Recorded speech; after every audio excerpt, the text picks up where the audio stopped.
Greetings, and welcome to a brief forum created by volunteers with the Citizens Climate Lobby. My name is Katya Gordon. I am one of the Minnesota Northland CCL volunteers who have worked for many years to bring people from different political perspectives together to solve our climate crisis. Our group has observed a long-term stalemate in Minnesota that says it's jobs or the environment. In this video, we describe jobs for the environment. Our northern Minnesota region is seeking sustainable jobs. The emerging clean energy economy offers our communities a tremendous opportunity. In the following few minutes, we will highlight real-world, practical, and sustainable economic development opportunities. We see a potential game changer for the Iron Range and Northeast Minnesota. We hope you will give us a few minutes to see if our vision has merit. If it does, we hope you will take the actions suggested at the end to help our decision makers bring it to life. Thank you for your time.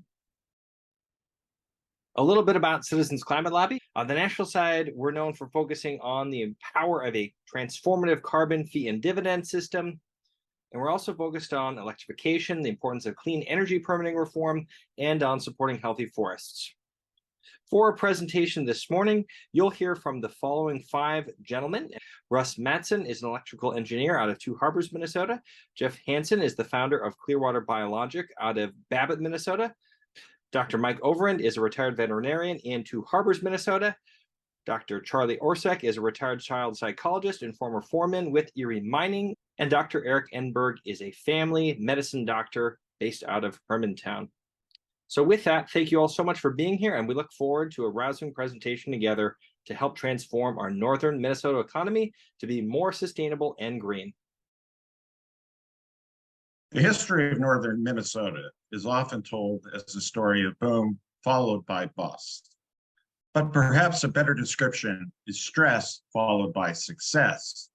In particular, mining on the Iron Range is a story of stressful turning points, followed by successful adaptation.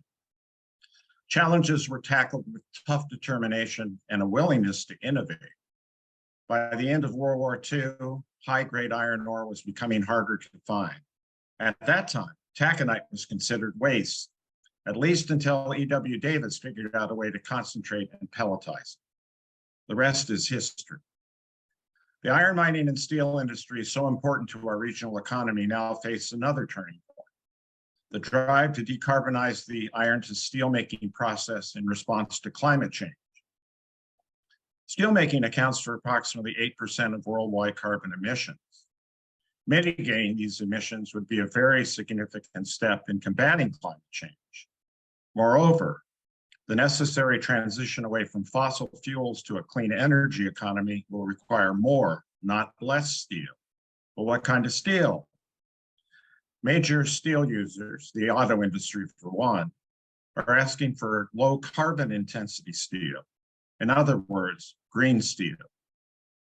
The transition to green steel and a clean energy economy provides not only challenges, but great opportunities as well. In this transition, trillions of dollars will be invested and millions of good jobs created. This can be a win-win-win. Lower carbon emissions, economic and job growth, and preserving our northern Minnesota way of life for our children and grandchildren. The question is, so why not here in northern Minnesota? How can we take advantage of our many assets? Access to natural resources, a skilled workforce, available renewable energy, and strategic positions on the electric transmission and transportation grids. More specifically, what are the ingredients necessary for our region to be a player in the making of green steel? First, to make green steel, we need to find innovative ways to decarbonize ore processing and steelmaking. Second, to make green steel, we need access to clean, renewable energy, wind, solar, hydro, and hydrogen.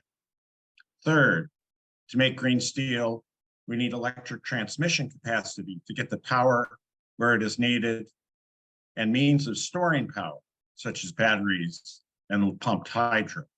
Fourth, to make steel green, we need innovative technologies to address problematic byproducts of mining, in particular, ways to mitigate sulfate discharge.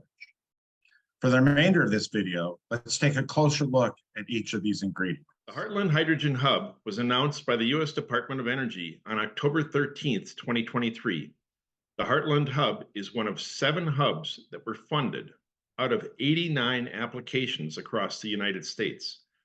The National Renewable Energy Laboratory research shows that the Heartland Hub will make Minnesota the single most cost-effective state in the nation for the decarbonization of industry, which is the most difficult sector of our economy to make green. Using green hydrogen, Minnesota can become a leader in decarbonizing fertilizer and a variety of chemicals, including sustainable aviation fuel, as cement and concrete, paper, iron, and steel. There is a 10-year window for this DOE funding, and Minnesota steel must go in the ground by 2032 to make this statewide opportunity happen. Green hydrogen is made by electrolyzing water with clean, renewable electricity from wind, solar, hydroelectric, and nuclear. The current practice of turning off excess solar and wind production, called curtailment, during periods of excess production, wastes this important renewable energy resource. Making green hydrogen offers another important way to use this excess clean electricity for new technologies to green our industries. Green hydrogen is useful for resolving the source of major carbon greenhouse gas emissions from traditionally carbon-intensive processes like manufacturing fertilizer, cement and concrete, paper, iron, and steel. Hydrogen is difficult to store or transport, so co-locating the production of hydrogen with the desired manufacturing process reduces costs. Many chemical processes can be based on the decarbonized building blocks that green hydrogen can make to allow a wide array of new, clean chemical manufacturing opportunities in Minnesota. Green hydrogen also makes the production of green direct reduced iron, or DRI, possible for the first time in Minnesota. And this decarbonized iron can then become the feedstock for green steel, which also can be manufactured in Minnesota. The green DRI is also a major component in iron air battery manufacturing and can be used for other important applications in our state. The $925 million in DOE funding is designed to partner with and leverage private capital to jumpstart the innovation needed to create these new industries. It's a new race to decarbonize our industry, and our leaders and stakeholders will only have 10 years to take advantage of this once-in-a-lifetime opportunity. Hi, I'm Eric Enberg, and I'm here to talk about clean steel production. The production of green, clean steel and iron in northeastern Minnesota is an up-and-coming thing, and there are a couple of interesting technologies that I want to talk to you about today. So the first one is molten oxide electrolysis. Molten oxide electrolysis is basically just taking iron ore from the mine and then running gobs of electricity through it in order to separate the iron from the oxygen that it's bound to. That's what makes rust or iron ore. It needs a lot of cheap renewable electricity. Because it is very modular, it is something that can be done at the mouth of the mine, and it is a non-toxic process. It's the only thing that comes out of it is oxygen. It allows for value-added steel manufacturing on the Iron Range, and because it can only operate with cheap renewable electricity, it's really immune from carbon pricing. The commercialization of this process is expected around 2025, and potentially a large number of diverse jobs could be coming to the Iron Range because of this, as you're able to go and produce iron, and if you mix a little bit of carbon into it, you can make steel, and then that can be used for all kinds of manufacturing jobs on the Iron Range. Next is low temperature iron. Low temperature iron uses an acid to liberate the iron from the ore, and then you run electric current through it, and it electroplates the iron out. This then in turn feeds an electric arc furnace, which is the way in which most steel is actually produced in this country using scrap steel. But this sort of source of iron would be ideal for it. Also, interestingly enough, you get some other minerals out of this process as well, such as copper, aluminum, manganese, and silicon. The pilot for this project is expected to be done in Pueblo, Colorado. Direct reduced iron with hydrogen. This is probably the process that is furthest along. The idea being is that green renewable energy would be used to produce the hydrogen, and then the hydrogen is used to produce that high heat that is necessary to dissociate the iron from the oxygen and produce iron. This, in other words, produces sponge iron, and that can also be fed into an electric arc furnace. You get the sense that electric arc furnaces are kind of have these cosmopolitan tastes when it comes to iron. The hybrid system in Sweden is now shipping this steel, so this is actually a commercially viable process.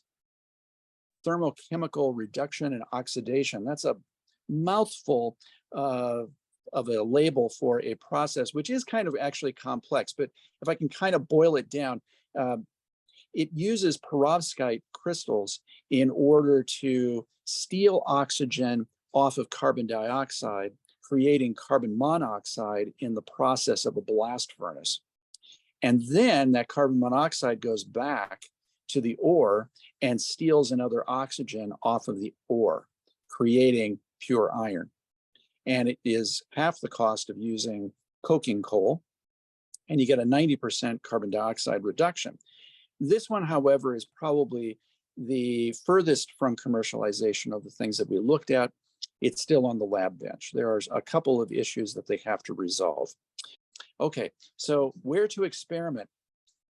Well, the old Esser plant has a massive electrical supply already attached to it, and it would be a perfect location to do things like molten oxide electrolysis, low temperature iron, etc. And possibly could be home to a semi-finished steel production. That's it for me. There's some very exciting things going on out there, and that we can all look forward to. Thank you. I'm Mike Overend, and I want to talk to you about a new technology that's an important clean energy solution and which will change our world. This is the opportunity that is presented by the Form Energy Iron Air Battery. Manufacturing this battery in Northeast Minnesota is a unique opportunity offering permanent, strong job growth for iron mining and sustainable, environmentally friendly manufacturing jobs for range communities. These batteries are a critically important climate solution, which lower costs for clean energy. And importantly, this technology does not require controversial metal resources or unreliable supply chains. Our global energy system has a major problem. Burning fossil fuels causes major economic damage and inflation while it destroys our environment and our health. In 2022, over 60% of our global electricity came from burning dirty and expensive fossil fuels, creating a huge source of pollution, waste, and extra expense. These are also a major source of greenhouse gas emissions, which cause severe losses from floods, droughts, and fires, disease, famine, and wars. The air pollution from burning fossil fuels like coal and diesel is responsible for about 1 in 5 premature deaths worldwide from chronic respiratory and heart disease, according to Harvard School of Public Health.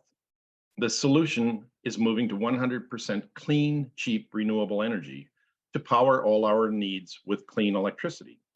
This is called beneficial electrification, and it eliminates up to 80% of all greenhouse gas emissions.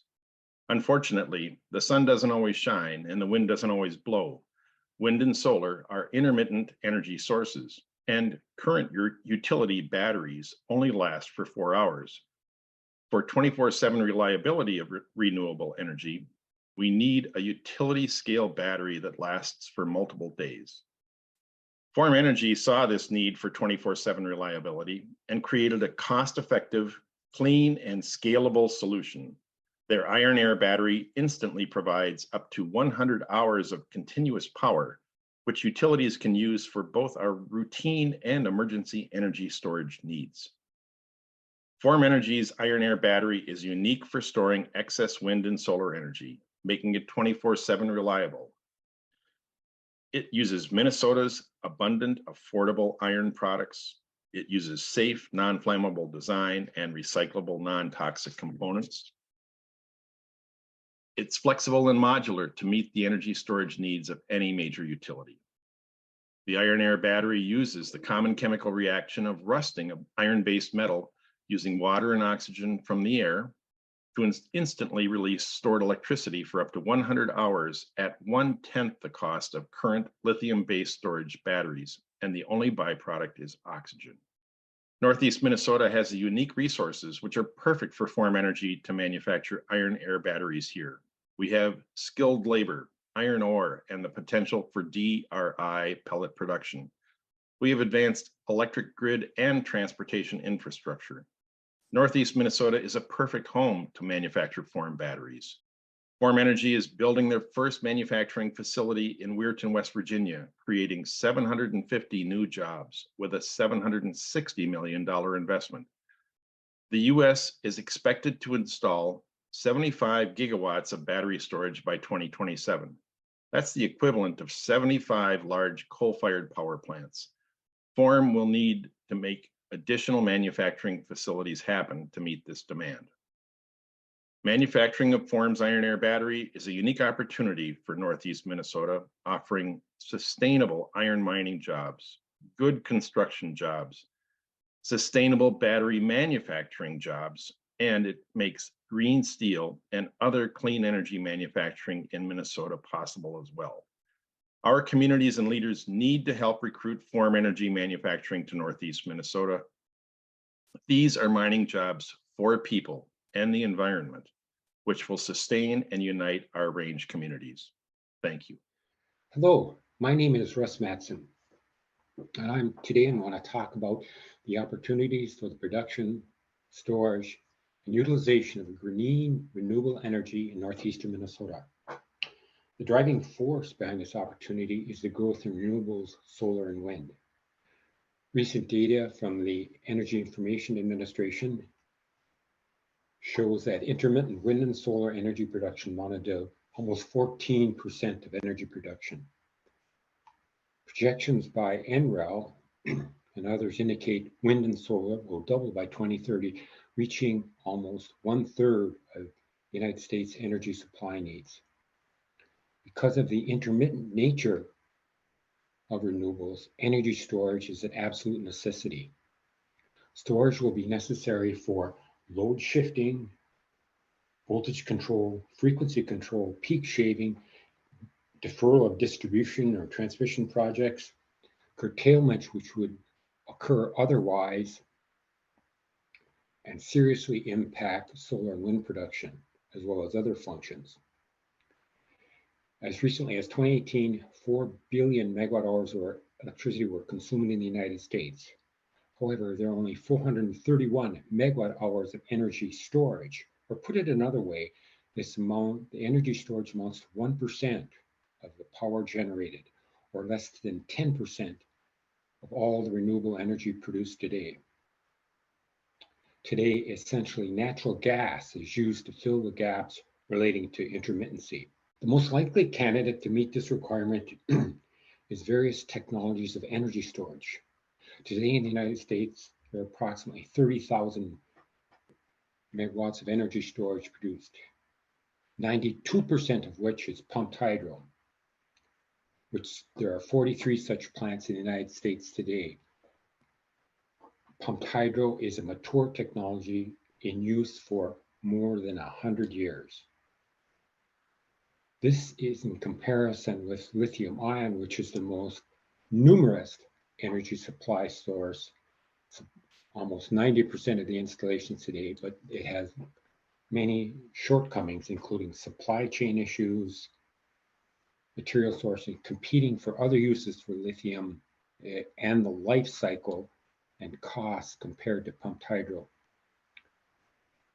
There have been recent studies done by the University of Minnesota via the NRRI looking at the feasibility of pumped hydro in northeastern Minnesota at abandoned mine sites. 9 such sites have been identified for further study. Michigan Tech has also completed studies of the feasibility of utilizing underground abandoned mine sites for pumped hydro. The slide shows an existing pumped hydro location in Ludington, Michigan, obviously on Lake Michigan. There are other energy storage technologies that have been studied by the University of Minnesota. One such technology is compressed gas energy storage. Air is compressed and stored underground and returned to the surface when needed to drive a turbine. There are two large such facilities in the United States today, one in California and the other in Alabama. There are other storage technologies as well that are suitable in the northeast of Minnesota. I won't go into them in detail, but they are gravity storage where weights are simply lifted to a height above grade and released, driving a turbine when needed. Northeastern Minnesota is in a very unique position. All the pieces are in place to utilize and store green renewable energy. We have the transmission infrastructure. We have two 500 kV lines with quite a bit of capacity. We have a existing 345 line into central Wisconsin, and we have multiple 230 kV lines, and HVAC transmission service goes to all the mines today in Minnesota. We have the geology, we have abandoned mine sites, we have water for closed loop or open loop pumped hydro.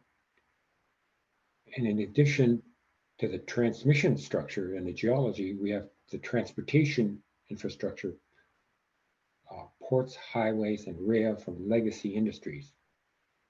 And if that wasn't enough, we also have more green potential. Manitoba Hydro indicates they have the potential of an additional 4,300 megawatts of hydro at existing facilities. Thank you very much. Hello, I'm Jeff Hansen from Clearwater BioLogic in Babbitt, Minnesota. In Minnesota, we do have sulfate standards because sulfate does impact wild rice and the health of our water systems. This sulfate comes often from mining features from taconite mining. In the 2018 Tribal Wild Rice Task Force report, they identified using MPCA and DNR data the point sources of sulfate on the Mesabi Iron Range. Mesabi Iron Range, the larger yellow dots show higher concentrations of sulfate and the streams that they do. The blue line is the St. Louis River watershed. We can see that many of these point sources feed into the St. Louis River. As it goes downstream, it gets more diluted, and there is a natural attenuation of sulfate as it goes. This natural attenuation of nature has sulfate that permeates into the anoxic soil where there's no oxygen. So the sulfate reducing bacteria there effectively steal the oxygen to breathe and decompose the organic matter, releasing nitrogen, phosphorus, and mercury. In that process, they also methylate the mercury, which is then soluble in water and gets into our fish in the food chain. That sulfate is effectively converted by sulfate-reducing bacteria into hydrogen sulfide. Hydrogen sulfide is that toxic, rotten egg smell that none of us like, and that does damage the wild rice. If there is the right kind of iron available, that hydrogen sulfide will react with the iron to make an insoluble iron sulfide. The Clearwater BioLogic system mimics what nature does there. We have floating bioreactors that operate under the surface of the water where it does not freeze in the wintertime. We provide food for the sulfate-reducing bacteria to effectively convert sulfate to sulfide in step 1. In step 2, we provide iron to it to make iron sulfide, which then can be precipitated out and removed from the system, effectively removing the sulfur from the whole system. In 4 years of a field test in a mine pit lake, shown in the picture, we effectively reduced 1,100 milligrams per liter of sulfate to less than 10, which is the wild rice standard. It can handle any flow because it's modular. Add more modules and do that. There are no chemicals added to contaminate the water. The following nature's lead, we are solving the sulfate problem. Biological input is just a nutrient to feed the sulfate reducing bacteria as shown in the jar. Then add DRI pellets or direct reduced iron pellets, which is the right form of iron, to remove the hydrogen sulfide, reacting and making iron sulfide. This eliminates the sulfate and the sulfide, removes the possibility of damaging the wild rice, and meets the standard. It also reduces the specific conductivity of the water, which is an advantage. And a big advantage, it reduces the methylation of mercury downstream. This is a cost-effective system. Why hasn't the industry adopted sulfate standards before? Their defense is it's too expensive. This system is not too expensive. It can meet the 10 milligram per liter standard for wild rice in an effective way. Thank you. You've made it this far. If you are excited by what you've learned here, please consider taking action by bringing one or more of these technologies to the attention of one of these decision makers. We must all actively ask our leaders and regional stakeholders to engage with these industries and support these clean energy opportunities to bring them to our region. You can call and leave a voice message at their office number, send an email or social media comment, or best of all, pay a quick in-person visit to their office. You can also write a letter to your local paper about this. These are time-sensitive opportunities which Minnesota is in competition with other states to capture. You do not need to be an expert to promote these technologies, so don't be shy. Thank you for doing your part to create the world we want.